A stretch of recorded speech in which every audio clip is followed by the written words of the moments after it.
when I say about impression or reach, make sure it's in millions. In millions. I think I would say Docker and Kubernetes something go on and on. Without Yes. this, you cannot survive, right? I still remember I accidentally deleted the slash. I run the rm-rf command and I didn't Yeah. know what to do. I was fucking scared at that time. Localization is something that it helps you to have your product or service in the different languages so that it can reach out to all the people around the globe. So if you're a non-tech guy, there is no way that you cannot go. Yes, there is a way. Non-technical has a more demand because documentation and localization has a more power. And trust me, companies are hiring for this kind of positions. You face the issue and you search for that, whether it's available or not. Either you suggest or you create the solution by your own.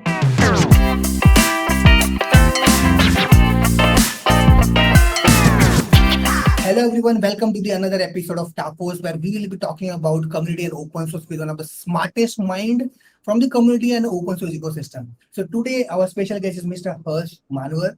He is an experienced software engineer turned into DevOps engineer. He is one of the, I think, one and only Docker captain in India right now. And he works in a lot of DevOps ecosystems, Kubernetes, and a lot of tools that I know people gonna crazy about it to hear about more. Apart from work, that he is an adventure traveler like me, because I love that. And he has a valuable contributed to a couple of good projects in the Kubernetes as well and the CNCF too. So I think let's talk and hear more from Harsh. Again, Harsh, welcome to Tacos. And please feel free to add anything if I miss it, because when I went from your bio, I was amazed by the things that you do. But I would like to hear more from you. Sure. Thank you, Mahul, for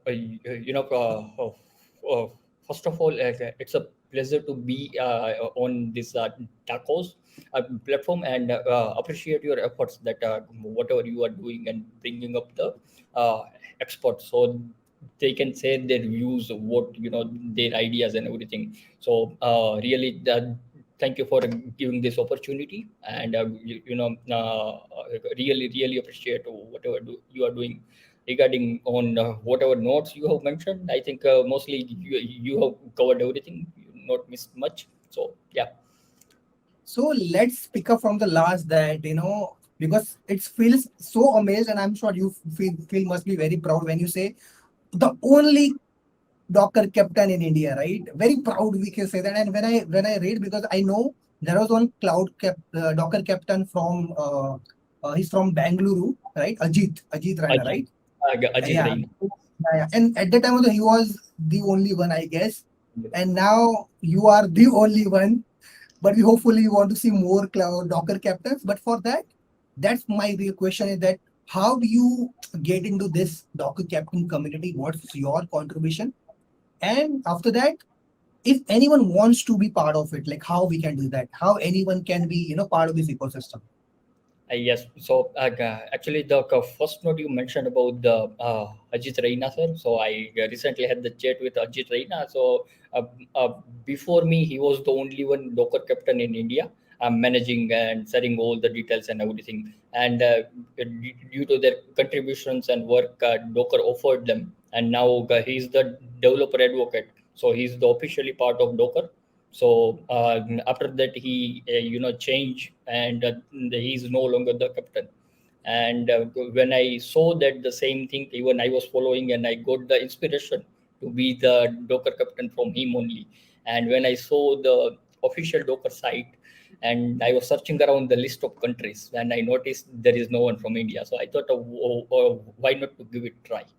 And my first try was kind of failed. So I applied, reach out to Docker team and everything. But didn't work due to the some things and everything. But anyone, if you are looking to be the Docker captain and everything, then ideally they should be more active into the community, sharing the ideas, thoughts, and having the knowledge about Docker. So, but uh, anyone can be the Docker captain unless and until they are good into the community, have some reach, sharing the thoughts, and he should be also expert into what he is sharing and having the idea about Docker, because it's more about Docker Captain only. So the subject matter expert is Docker. Okay, so can you tell us that? And one of the very good thing out here is that you search about there is no one over here, and you already contribute in the system, and it's a it shows that how much constantly you are part of those network and how much you work closely. And yes, of course, you're already working for that. So what's the best that you part of that ecosystem and contribute more on this level, right? Because now people can look at you as like you can share more about Docker ecosystem with the other folks, because we sure that there's so many amazing folks out there who are actually not aware of this. The person like me who's working on Docker from last 7 to 8 years, even I was not aware of something called Docker Captain or something like that. To be very honest, yes. Until I knew Ajit, like have when I was constantly following his tweets. He's very active on Twitter, right? So I was Yeah. constantly following him, and then I got to know. But to be very honest, since I already part of couple of committees, so didn't get that much time, because we always do think like if we can contribute to ecosystem or not, then I'm generally can part of.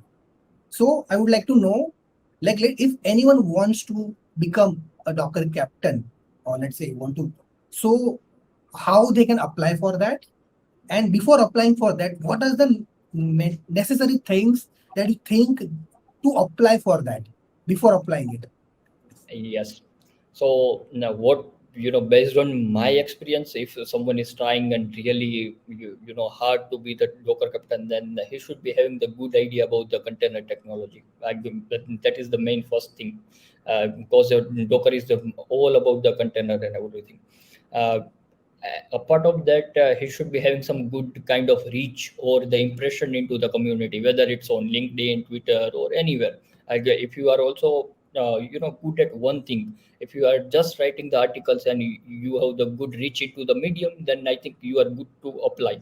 uh, and the technical side is a little bit another side, that is another things. But if you have the impression, if you have good reach, then you can simply apply and give it try, and it's more about try, and you never know when you will be success. So yeah, if you have reach, then I would suggest go for it once. uh, Currently, you can directly go onto the site of Docker, and you can just reach out to mentioned email, share your details and everything. But Okay. when I say about the impression, then make sure it's in millions. Impression what? And when I say about impression or reach, make sure it's in millions. In millions. So is Yes. this I'm sorry, but I would like to ask, when you say, because you focused on push lot of words on the reach specifically, right? Yeah. And this is for specifically the people who are going to hear our podcast. When we say reach, right, the people tend to think about the social media reach. So when you say reach, right, so what it means? Yeah, so the impression and reach is, generally, if you see the count of followers, then personally, I don't think it is your reach only. Based on, you cannot judge just someone's reach based on just taking a one social media. If you are good answering onto the Reddit, for example, platform, and you have the good impression over there, then I think people, or in whatever I can say platform you are applying for, then they also consider the same thing. For me, my good reach was into the Stack Overflow, and it worked well. If someone has the good reach into LinkedIn, then I think also they can apply. So the my mean by reach is, you should be very good into the one platform at least. If you have the 500 followers in LinkedIn, 500 into Twitter, and then if you say I have the total number of impression and reach is kind of this way, then it's kind of uh, thing. But still, I would suggest to give it try, if you are planning Docker Capital or like that.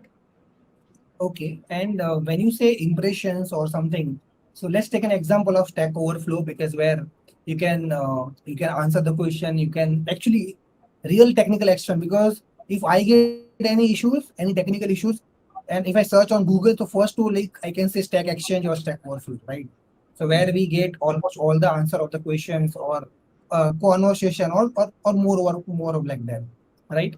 But to be very honest, if I looking at the the various committee, and specifically in the tech committees, people are not very much. You already know that people not much contribute over there. Instead of that, people just let's say they are giving a sessions or a workshop. They also consider that. So I would like to, since I've seen you are having millions of impression on the Stack Overflow. So my first question is that how actively you are engaged in Stack Overflow, and how, after engage, what you got in return, in the sense what you learned. Because I'm very much sure when you engage in, you answer the question, even when you ask a question, in return you learn a lot of things, because you get to know a lot of things from the people who already part of that platform, Yes. right? So that is my first question. And second question is, does, apart from this, having the active on this kind of platforms, apart from that, like writing a blogs, creating the content, is this also part of the rich media? So these are the two following questions for that. Yes. Yes. So actually, like whatever you mentioned about, someone is just giving the talks or the session. Then also, I think it's a good way. At least it is also putting some impression to the community and everything. So like you can also count that. So whatever I mentioned about is few of the social medias. Actually, someone might be on third platform that even we are not aware. But if he's really good and he's really putting efforts, he or she were really putting efforts, then it's good to go. But what my mean was that he or she should be very good about that thing. And whatever you mentioned about the Stack Overflow, personally, my whole experience and everything goes come from there. It's more about knowing the people's idea, learn from what people are trying to do. So generally, I spare the 2 hours daily to Stack Daily, Overflow. So yes, daily 2 hours. So I get to know what people are doing and answers the question daily. So that's how it goes. It's all about disciplines, answering and everything. I'll be very honest. No, I think why I'm forcing and why I'm focusing this much and highlighting much, because not, because now people are very much fascinated about going on the stage, become a public speaker or tech speaker, even though that is not their, let's say, something they really want to do. They're just looking at someone and just doing it. Instead of that, going on to other platform and actually contribute without saying any single word to anyone loudly, you can actually get a lot of credibility, right? So this is the reason I'm highlighting this a lot, so that Yes, people could also think in that way. yes, and What's your also yes, right.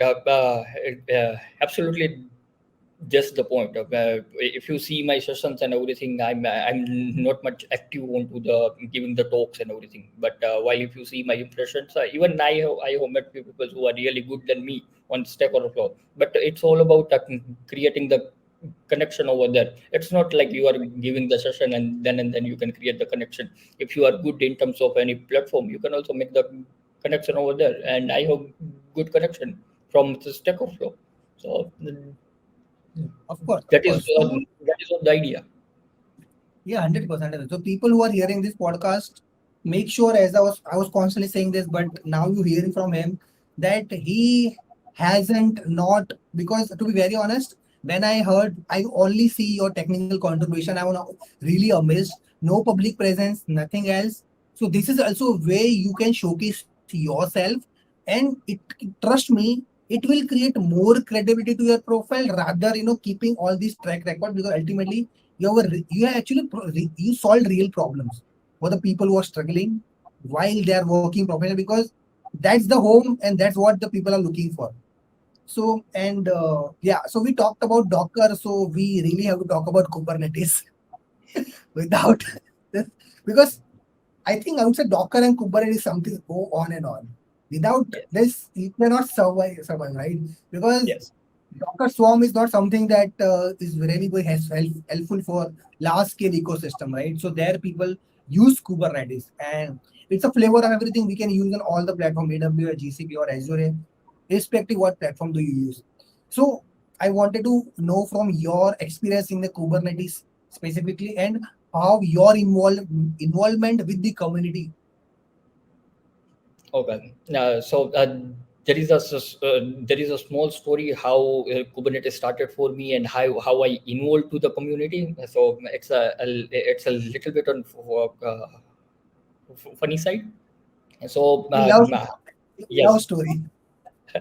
Yes, so my career has started from Ahmedabad, and I was working as a software engineer and everything. Meanwhile, I was very much interested into the cloud, AWS, and everything. So I was daily logging to AWS, and I was looking. I want to learn this thing, and I was looking around for change and everything, but I wanted to learn AWS. Also, I was not expert into AWS. I was knowing few services and everything. Docker, I have only heard the name, but still I was applying for the job of DevOps. So it's like I'm trying to jump into the well without knowing how to swim. So I did apply, and there is this company who gave me the chance. And my interview goes well. They ask about these services and everything, but in interview they didn't mention about the Kubernetes and Docker. And I was like, okay, AWS, I know, then I can do the AWS or whatever required. I goes, and their plan was to do the migration from monolithic to microservices. I joined the organization and it started, and then the Kubernetes learning curve. So when you start doing microservice migration from monolithic, then tons of issues and everything comes into the picture. But luckily, they took a risk on me. Now, this is what personally I still think the CEO and that organization, but they gave the chance, they had the trust on me, and everything goes well. So I migrated that whole system from monolithic to microservice. So from where my journey started to Kubernetes, I get to know introduction to Kubernetes. I started, and we migrated everything. At that time, I was the only one DevOps engineer in that company, and I migrated everything from monolithic to microservice. So no team was, or no one was there.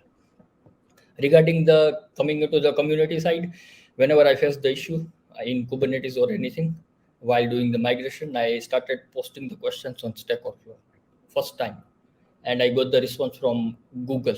He was the employee of Google, and he's still in my connection of LinkedIn. And I regularly have the conversation with that guy. So I was like, okay, I'm in Ahmedabad as medium scale or small scale company, but now I can talk using this platform to the guy sitting into the Google and who have the more experience and more idea than me. So I thought, why not to go and move ahead with this platform so I can make a good reach, or at least I can connect with people who have the more caliber than me.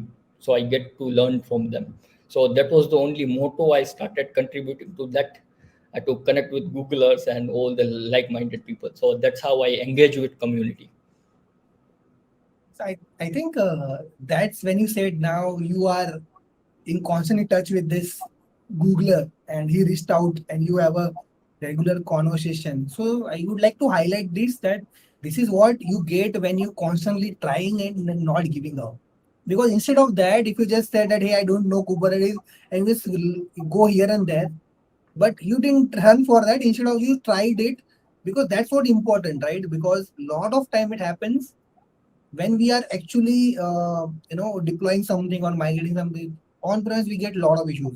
I still remember I accidentally deleted the slash. I run the rm-rf command and I didn't Yeah. know what to do. I was fucking scared at that time.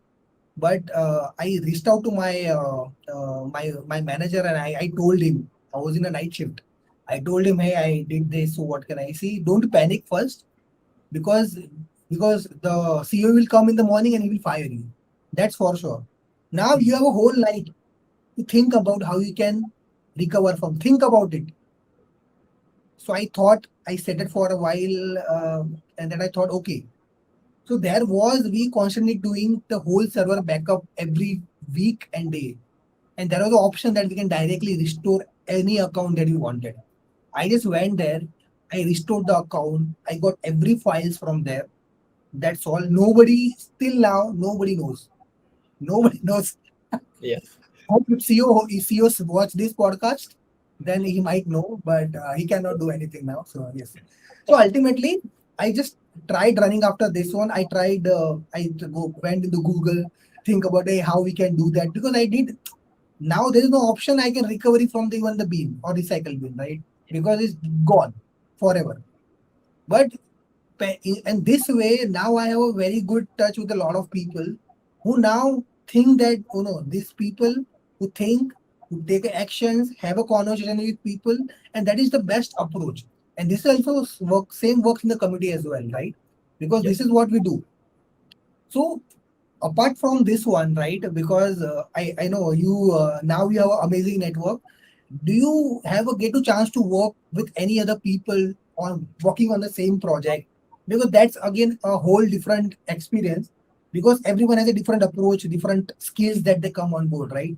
So do you have any experience who are you which on any open source project to which you are working with some other people, right? Again from a different skills, different background. So any story that you have, love to hear. Yes, yes, and also like whatever you mentioned about reaching out to people and everything. I would also like to add a little bit. It's more like people are always there into the community. If someone is watching this podcast uh, and if they are shy to reach out, I would say just drop the message on LinkedIn. And definitely, I would say people are always there helping you out. That whether you are on Stack Overflow, LinkedIn, doesn't matter. Just drop a message, and it's all about giving it a try. So just give it a try, and I think you will get definitely help from whoever expert you are looking for. 100%. That's it. And And yeah, if no one answer you, don't worry. So I have a tend to have it. Let's say if I reached out to hers and if he didn't answer even after C, I'll go again because I know I need an input from him. So think about he might be busy or something, but try to reach out to the people because these people sometimes they might busy say they missed your message or missed something. Definitely go and tell them, hey, I need this information. Give them more information now because in the very beginning we were all constantly checking it, but now since we're working so many things in a single day, because I think the 24 hours is also not enough for us now, right? So always mention some descriptive information like what exactly kind of help that you're looking for. Trust me, these people are amazing. They can definitely help you out. Yes, yes, Harsh, you were saying. I'm yeah. waiting to hear the story. Yes. So regarding the another project that you asked about, so recently I started the issue onto official Kubernetes project. It is about doing the translation, or I can say a localization of the Kubernetes project. So what is the idea behind localization is we have to translate the official site of Kubernetes to the language that we are good with. So in my case, I'm trying it on Gujarati. So any folks watching this podcast, just feel free, reach out to me. I need 5 to 10 people, and it is just a work of 1 or 2 days. We can finish it and we can raise them to official project Kubernetes. On another side, Hindi is already done. So the community response from India was very good. So Hindi is already done. People are now doing Bengalis. So I can see the community coming from Kolkata. Everyone is contributing and raising the MRs in Bengali. From Gujarat side, I have already started the issue. A few MRs are already ready. I have also done maybe half of pages. Just need a few folks. If someone is watching, feel free to reach out to me. We'll do the MRs and uh, things and make it happen. Yeah, in this project side, I met a few folks. Those are from different background. Whatever coming to your question, so I met and worked with few folks. So also, this is not the one project.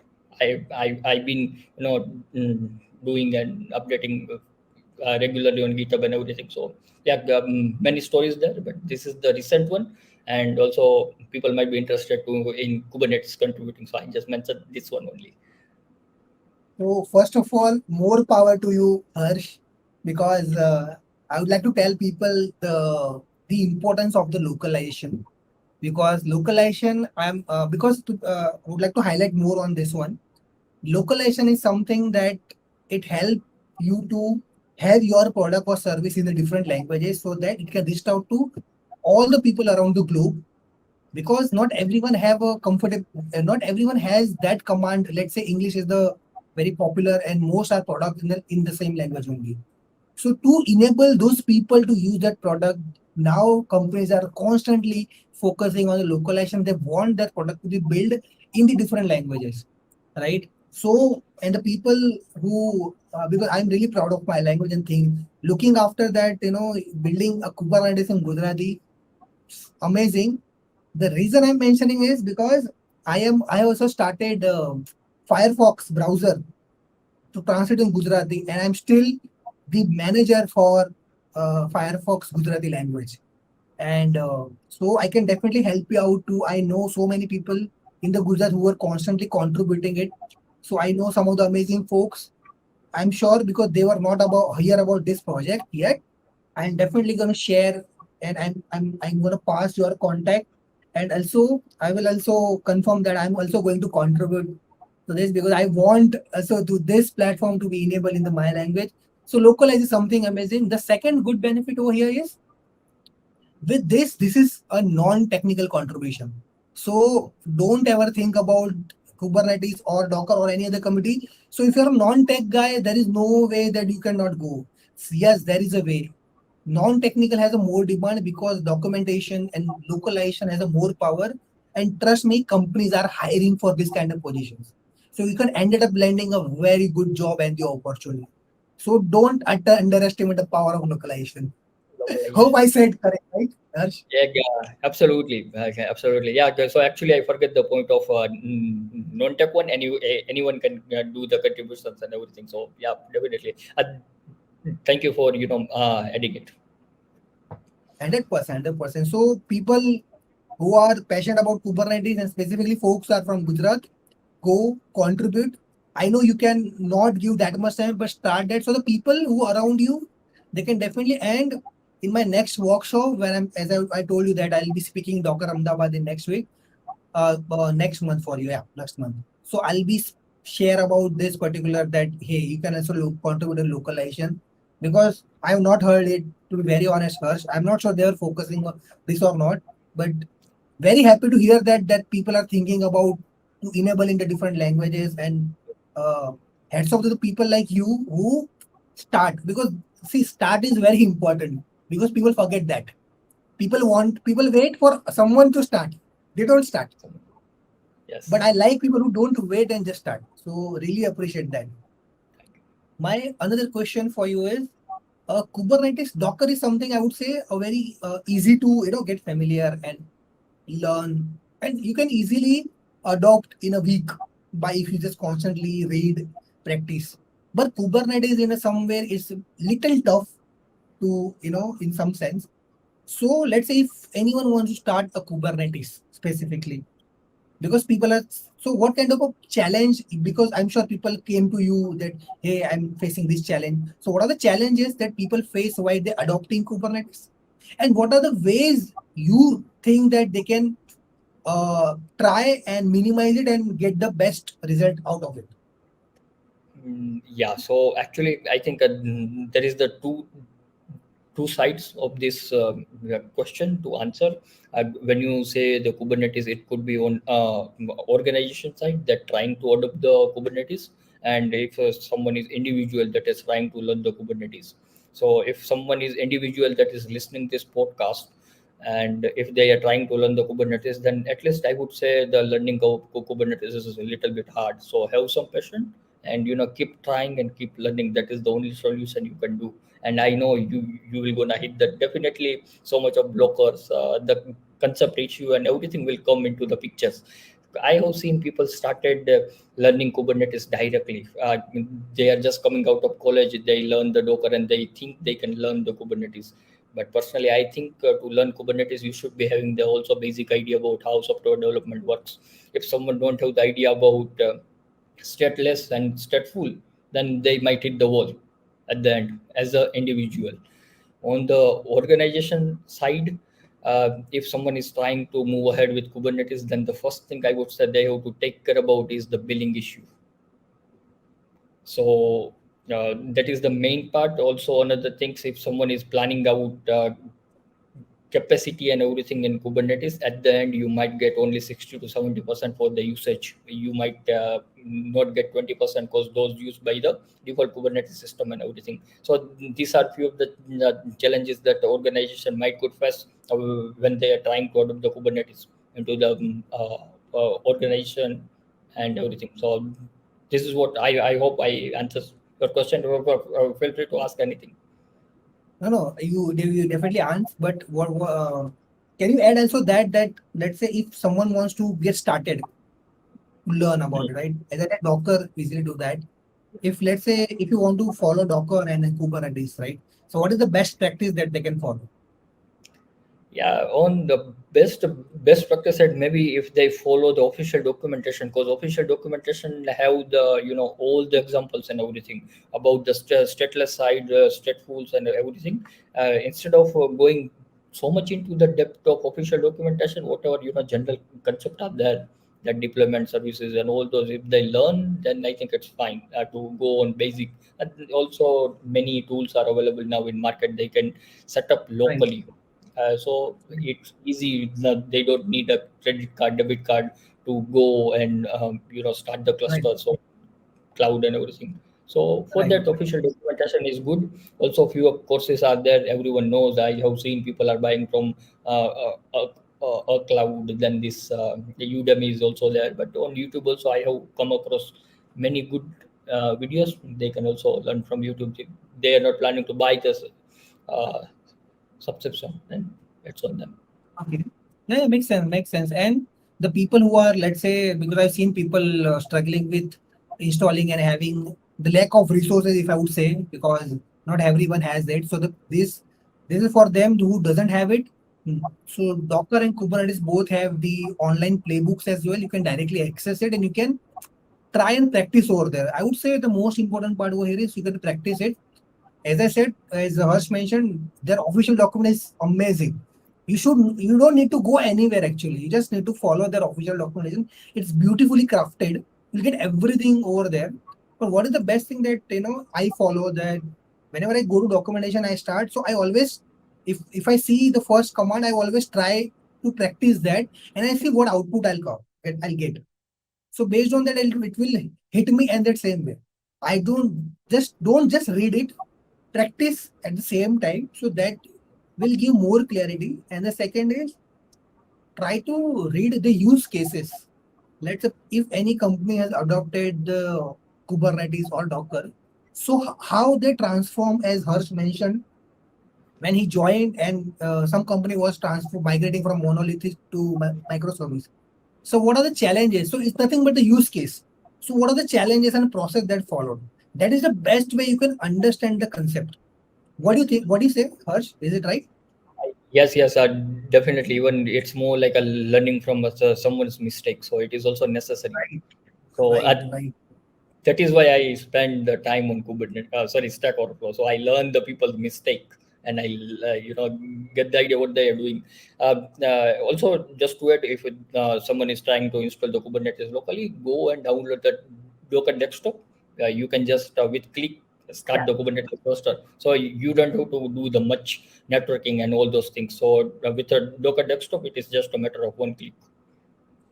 right. So now in the current era, I think technology evolved that much that even you don't need to remember the command at all. You will get everything graphically. But I still prefer the command line. I don't I never go graphical. But I don't like that. I like to spend my time on, because the black screen which I see, I'm loving it. So I do that.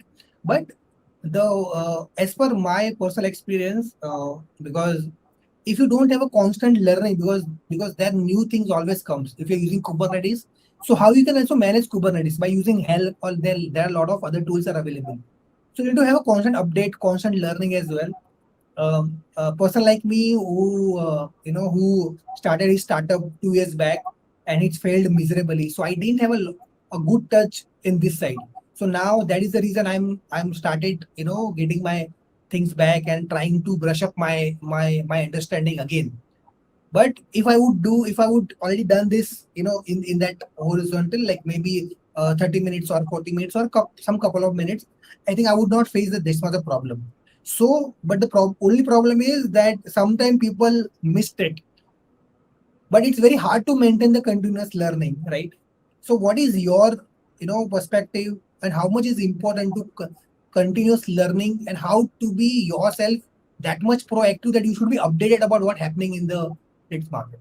Yes. Yes, yeah, right. So the first thing you mentioned about also, I have one good example to be updated. If you are not, then you will, definitely face the issue. If you are using the Kubernetes, you might have heard the cron jobs and everything. Whoever watching this podcast, if your cluster is running 1.24, 1.25, or anything, your cluster might be running into any of region. For example, it's South America or anything. You schedule one job, then that job will run based on the time of South America, and you are calculating the time of India. If you are not updated, you will face this issue for sure. So now from release 1.27, now you have option to set the time zone into your Kubernetes cron job. So that is what about, you face the issue and you search for that, whether it's available or not. Either you suggest or you create the solution by your own. So you just need the proactiveness, I can say. If that proactiveness is there, the learning will come by automatically. 100%, 110%. And the best part is, people are, I've seen 10 to people for complain a lot that don't have a time. But I would say they don't need to give a time. You just rightly mentioned, if you face the issue, go search and implement it. If you don't find anything, try to implement. And if you found then some solution, try to post somewhere for people. So that is nothing but a contribution. Yes. So you don't need to. So people thinks very differently when think about contribution. They think, oh, there's some fancy terms came. Now I have to do this. I have to do this. But it's not. All into do what you are doing in your day-to-day life. It's just that you just letting people know whether you like their solution or whether you give your solution. So Give that yourself. is nothing but the content. Like Harsh and me, what we are doing here, this is also a part of contribution that what we learned and what Harsh is doing so far. We wanted to share with you folks that you should also aware what Harsh is doing, what are the opportunities, and we also got to know about one of the amazing project that he's doing in CNCF under the Kubernetes for the localization. So this is amazing. There are a lot of door opened for the lot of non-technical folks, right? So all you need to do is just do it. I always say, just don't think, just do it. Okay, so what is let's say in a what do you think if in a future, Yes, yes. right? When we say Docker and Kubernetes, right? What are the other tools that you recommend that people should learn? Because to be very honest, when people think about DevOps, it's been crazy of people running this tool, that tool. So many tools are available. And people tend to get so confused and spend a lot of time there. So a very layman and very simple questions to you. If anyone wants to learn DevOps or want to be go into that field, so what is the minimal things that they should know? That's all. Okay. So for that, I would just simply say, if you go by the definition or the symbol of DevOps, then it is more about the symbol of infinite kind of thing, right? Everyone knows it is going Yes, and yes. continuing. Yes. So generally, people divide the DevOps into the 3, 4 part, right? So it's more about you do the coding, then you plan out, build, and everything. So if you take those 4 parts, do the development, then you do the continuous integration, continuous deployment, and whatever that required. Out of those 4 part, if you learn the one tool, then I think you are good to go in DevOps. It include the little bit CI/CD. You can take, for example, Jenkins or something like that. A little bit security side, for container. You have the Docker, Kubernetes. So just I would say take one tools and you are good to go with DevOps. Along with that, you might need a little bit Linux and everything. So that is, I think, side thing, and also a few concept from development and everything. I would say scripting is required based on my experience. Nowadays, even companies are taking coding interviews if you are applying for DevOps. But it's more if you are not more into the coding, and you can just start with these tools and you are good in DevOps. Right, right. Uh, so you mentioned, nowadays organizations also looking for that they should know at least one programming language, right? Yes.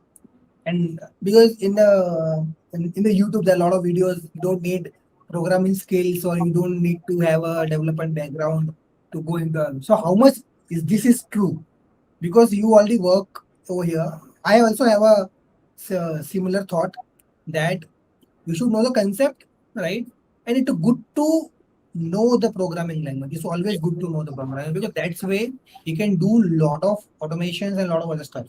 So what according to like when people sell this way, right? No knowledge required, no development background required. So what do you want to say on this? Yeah, so personally, I think if it's working for them and whoever taking that course, if it's working for both, then I think it's fine. Just go for it. But I have seen people from the banking and background, they are joining the course of AWS. They are paying for AWS course in cities like Ahmedabad, and after that they are reaching out to me like I'm looking for the change. They don't have any idea about background. They have just done the course and they prepared for the certification and they done the certification. And they know how to do the SSH to server, but they don't know how to do the Git pull or how to deploy the code, how the code works. Oh my god. I have No, seen no, people. I have met the people. It's so true story. If you want to meet that guy, I can also give the context. So yeah, I get it. I get it because I've seen people are constant in the race of getting certified themselves. And I'll be very honest, people are also trying to get certified without even not certifying it. Because nowadays there are so many ways people get certified without even opting, in the certification. So many times I got a message that can you give an exam? Can you help to crack the interview? And can you help to the project? Because the people are hiring and they don't know what to do. Now they're paying someone else to do their job. 4 hours job, 5 hours job. So many people reached out to me so many times. But I would really, because I got my first job without having any certifications. So the certification is just a credibility, yeah, but that doesn't verify your skills. Because nowadays getting certification is not a big task. If you have money, you can do it anyhow, right? So all you need is skills, and one thing I realized when you go for interview, people tend to mention that hey, let's say if you ask me that hey, say, do you know Docker? Let's say I said no, I don't know Dockers, but I can say that hey, I don't know Docker, but ultimately I have read about it, but I have not practiced it. They say this way, no, I don't know Docker. They actually used it, said the only problem is they accept what they don't know, but they don't mention what they actually know. actually, So definitely. this is something you really have to follow and don't run after this certificate. As he has rightly mentioned, there are so many folks who no idea, right? They just think after graduation, just get the certification because, and I see there's a problem from the people who are selling these courses as well because I don't know. I think specifically when I came to Gujarat, I see two things a lot. First, selling a certification and selling this IELTS classes, right? So these two things, and this I not seen so much in the state that I belong from, but over here, like even the radio, you hear that. I, in even So radio, every radio channel, you hear that these two things specifically. So I would highly recommend people who are hearing this look for the skills, try to reach out to the people, ask questions, right? And you'll definitely get an answer. Maybe if you're very shy, go on Stack Overflow and ask. No one cares over there, right? That's the best place, right? that's place. So just go there and get the best information out of it. But don't just fall into this trap because this ultimately leads to nothing but you're going to lose money. You just think about you'll get a very good high package job, but ultimately you're going to lose a lot of it because you don't know how to work on there. Unless you tried enough to crack that. Like, as you mentioned, Harsh, that you go there and you found, okay, there is a Kubernetes that I need to see. But you tried and you cracked that.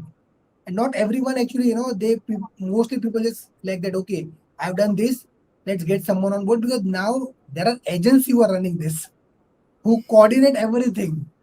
Yes, Means yes. people actually getting, job anyhow done, right? Yeah. धंधा करना लोग सीख ले, कैसे भी करके धंधा तो ला ही देते हैं. Yes, yes, yes. Definitely. But it's a more like people started doing the proxy into the Right. job. Yes, yes. I would highly recommend the people in my network, don't do that. I personally, I don't recommend to do that for sure, even if you are of a lot of things, but don't you dare do that. Give them a learning, train them, but Can don't do yes, this things. Ultimately, that doesn't make sense, because ultimately it will not help them. That is for sure. So ultimately, don't think that you are helping them. Don't you dare ever think that, because I've heard some people and they said, "Oh no, you are actually helping them." I said, "No, I'm not helping them. I'm just giving them something in a platter, and they're not going to value of it. That's all." So that yes. doesn't make sense. Okay. I have a last question for you. This is one of my favorite questions. That what open source means to you. You can say it in your own language, your own words. Yes. What open source means to you. That is actually really really good question. So for me, the open source means everything is available to you. So you have now GitLab, CNCF, and everything. But the general definition, if you see of what is open source, then it's more like it is not being or stuck with one vendor. So that is why people moving towards the CNCF. That is what the idea of open source. If some vendor or cloud provider is providing one service, and one day they stop that service, then I'm just stuck with that specific vendor. So what open source mean to me is more like that service or whatever that project is there, it is openly available. Whether I want to set up locally into my system and I want to run Kubernetes, then I can also do at my home. So that is what the idea behind the things. Everything easily accessible by the people, everyone can run that. And yeah, that's it. 100%. 100%. Thanks, Harsh. I had a great time to talking with you, to be very honest. Do you have any question for me? This is I asked a lot of questions, but in the Yes. end, you can feel free to ask any questions that you pops up in your mind. Yeah, so actually, like we've been more talking about this things, Kubernetes, Docker, and everything. So also, I would like to ask if you meet or like organizations, you have the interaction with the organization, then generally, what you feel, what type of issues they are facing with Kubernetes when they are adopting it, based on your experience, and what do you think about the monitoring side? With Kubernetes or when you are using the container. Okay, so yeah, I can answer this because I in my starting period of I worked a lot of in the support zone as a SRE, right? So and SRE under monitoring and these systems comes a lot where we do work like 24/7. So monitoring, I would say people are very in terms of learning perspective, people really neglect that part. But this is very much important, right? And if you crack that part, right? Because that now AI, ML evolved that much that you can monitoring will be on a very good scale, that you can monitor each and every services, and there will be possible, because now chaos engineering the concept came, and that actually changed the way people think very differently, right? So I would say organizations follow up that accordingly the way they wanted their customer to be handled. So every organization had a different scalable architectures and a different way of monitoring. For example, when I was working with one of the company called Zorient, right? So in that one, we used to have, for example, if any of our cluster or everything goes down, and if no one is there on system, so we created that alert that should get anyone's in the network, whether they are on the Slack at that time available as per the zone, or else the people who are part of that team. So if in the 15 minutes, if no one, if depending on the issue type, like level 1, level 2, level 3, or the priority wise P1, P2, and P3. Based on that, if in the 10 minutes or 15 minutes, if it's a priority 3, if within 1 minute, if no one acknowledge that issue, you will get a directly call on your phone number Mm. that hey, something went wrong. You have to come and fix. And what the good thing is done is, let's say, what are first when this kind of issues came, right? Even we have monitoring system, we need to troubleshoot and check the issue, like where the actual issue came. Excellent. Now with this advanced monitoring system, you will directly get a link where actually issue occur, which file you need to check, what you have to troubleshoot, you have to redeploy again, and just, or if there is a security vulnerability or something in the game, you just need to patch another package, and that's done. So Mm. I would say, I think um, the way you can think to not go your system down, the more you will get a use cases to build on the monitoring or on the scalability perspective.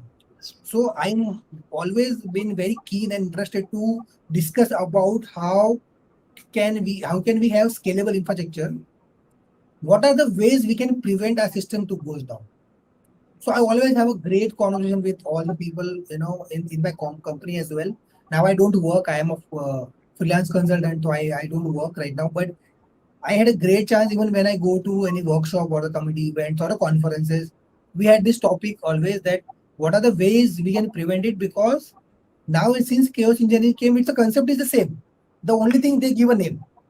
What are the ways you can think in the future that your system goes down? So what are the scenarios? Yes. It's nothing but that what Netflix has adopted. Yes. So if you work and think on the use case basis or the scenario based, I think your chances are to get involved more of how you can give the best solutions to your company or organization or your product that you build for your own company. Absolutely. So yes, so I hope I answered the question. Yes, definitely. So mostly we talked about everything. We talked about container, Kubernetes, and everything. At DevOps, we also talked about a few tools of CI/CDs, Jenkins, and everything. The one thing we missed was monitoring into the DevOps. So that is the only thing I mentioned. So yeah, and definitely you mentioned about the chaos and all engineering. So yeah, and that is helpful to the who are watching this podcast. Yes, and also as I said last week, I had a chat with senior developer advocate from the Cube Shop, and they are working on trust test. This is one of the CNCA project, and they are actually working on this. They have trust test. You definitely go and check out trusted.io. This is a tool where actually you can monitor all your APIs and everything. It's a phenomenal project. I'm gonna share that link with you. Definitely just go and check out. It's amazing project, and that postcard is also going to be released hopefully next week. So you will hear directly from him that what kind of a thing that they are going to work on, and they are planning some amazing work that you can actually get a score of your monitoring score, system within that panel. So they created the small packages where you can get more about information of your system with a score. What is your score? Like we get the CIBIL score, right? Similarly, you will Hmm. get your impact score. It's like that. So I'll share that link with you. That one. It's an amazing project. So because now people are building a separate project just for monitoring purpose, right? And open API and infra testings, lot of other things. So people who are hearing this, there are a lot of opportunities there as well. If you are not technical, that's okay. But if you are creative thinker and think about the various scenario where you can actually help the organization, because some people are actually like that. They tend to come up with a lot of use cases and try to solve that. This is also going to help a lot. And there are a lot of tools are available. You can definitely go and check out. You can also check out trusttest.io.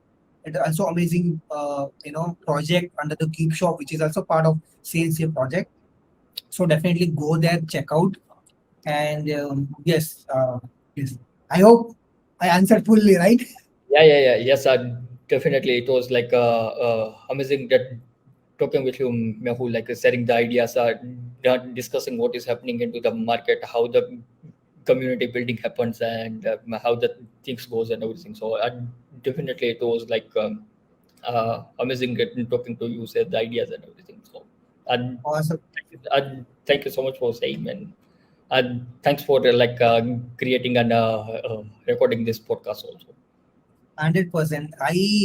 My motto is that to talk about the people who are, I don't, people generally go for people who are already, like, the big shots, let's say a Googler, like that. But I think they already got the branding. I want to talk to the people who are really solve the problem and really doing some amazing work.